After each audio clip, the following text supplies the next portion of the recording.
नहीं, भारत क्या है, इनके बाप की जागीर है क्या किसी के? हाँ, ये कौन होते हैं मुझे बोलने वाले कि यहाँ रहना पड़ेगा तो ये करना पड़ेगा? अरे जितना अधिकार चाइना एनसी का नहीं है भारत देश पे, उससे ज्यादा अधिकार वारिस पठान का इस देश पे। हम वो लोग हैं जिन्होंने जिन्ना की टू नेशन थ्योरी को ठुकरा दिया और आज हमारे मुल्क भारत में बाय बर्थ और बाय चॉइस रहते हैं। प्राउड भारतीय मुसलमान अपने आप को बोलते हैं। हाँ, ये देखो संविधान तो पढ़ते नहीं है, इनको मालूम नहीं है कानून क्या है, इसलिए अनाप शनाप बकवास करते हैं। मैं अभी भी बोल रहा हूं, वंदे मातरम का हम आदर करते हैं, सम्मान करते हैं, लेकिन आप जबरन किसी पे थोप नहीं सकते कि आपको ये पढ़ना ही पड़ेगा। संविधान का आर्टिकल 25 मुझे इजाजत देता है राइट टू प्रैक्टिस रिलीजन। आपका फेथ आप प्रैक्टिस करिए, मेरा फेथ मेरा रिलीजन मैं प्रैक्टिस करूंगा। संविधान ने अधिकार दिया है। अब आप देख लीजिए, सुप्रीम कोर्ट का जजमेंट है बिजॉय इमैनुअल केस के अंदर, वो भी उनको कॉपी भेज देना। उसमें साफ लिखा है नेशनल एंथम इन जन गण मन मैंडेटरी है, इसको मैंडेटरी नहीं बोला गया। जब जन गण मन पढ़ा जाता है हम पूरे खुशी के ये बोलना कि वंदे मातरम आपको नहीं पढ़े तो आपको देश से निकाल देंगे, तो क्या कर लेंगे? मेरे को क्या कर डालेंगे? अगर नहीं पढ़ा मैं तो मार डालेंगे, गोली मार देंगे, गला काट देंगे, जेल में डाल देंगे मेरे को। या हम सब मुसलमानों को एक साथ हिटलर की तरह आप गैस के चेंबर में भर के सबको मार डालेंगे? क्या करेंगे? अरे मेरा रिलीजन जिस बात की इजाजत नहीं देता, हम अल्लाह की इबादत करते हैं, हम अल्लाह को मानते हैं, अल्लाह की वंदना करते हैं, उसके साथ किसी को शरीक नहीं कर सकते। तो मेरा ईमान मुझे इजाजत देता है ये करना, तो मैं क्यों? आप कौन होते हो?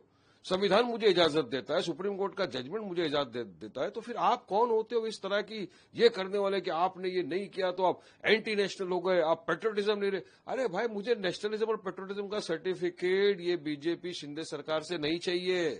ये मेरे को चलो बताओ मुझे, कितने आरएसएस वालों ने वंदे मातरम गाते हुए फांसी के तख्ते पे चढ़ गए?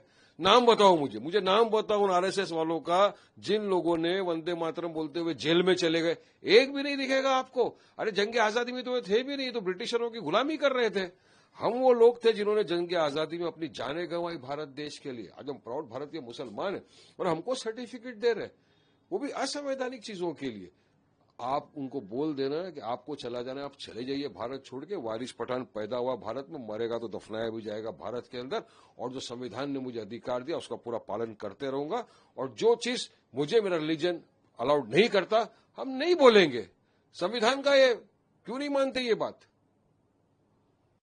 जिस तरह से एब्सेंस में हरदीप सिंह पुरी जी का नाम आया है, कांग्रेस डिमांड कर रही है उनकी रिजाइन को।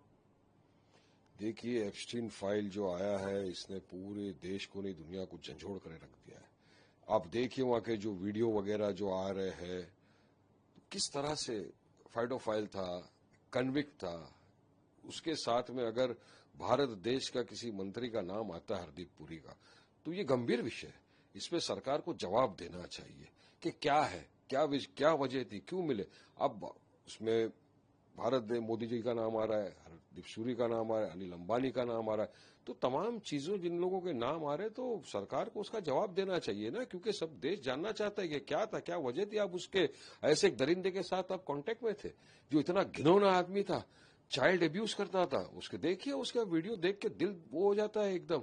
तो जो भी है सरकार को जवाब देना चाहिए और जो कदम उठाना चाहिए सरकार उठाना चाहिए।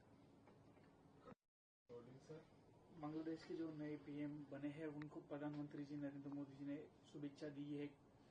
देखिए, मोदी जी ने शुभेच्छा दी, अच्छी बात है। और हम तो चाहेंगे कि बांग्लादेश के साथ हमारे ट्रेड रिलेशंस अच्छे बने।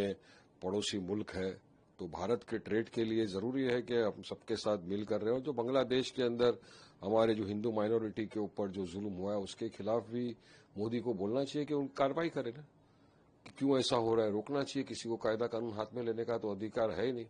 और साथ ही साथ मोदी जी को हमारे देश के अंदर भी जो आए दिन मुसलमानों के खिलाफ मॉब लिंचिंग की जाती है, उनकी जेएसआर नहीं बोलने पर, जहां तोड़पी वाला डालीवाड़ा दिख गया उसको उठा के ट्रेन से अभी लातूर के अंदर मारा, तो ऐसे लोगों के ऊपर भी सख्त कानून बना के सख्त कार्रवाई करना चाहिए मोदी को। तब जाके हमारे देश में भी लॉ एंड ऑर्डर मेंटेन रहेगा और तब जाके हमको लगेगा सबका साथ सबका विकास हो रहा है। वरना ये तो बस एक तरफ से मुसलमानों को मारा जा रहा है। यहाँ पे हम तो हर वायलेंस का कंडेम करते हैं, चाहे भारत में हो चाहे बांग्लादेश में हो।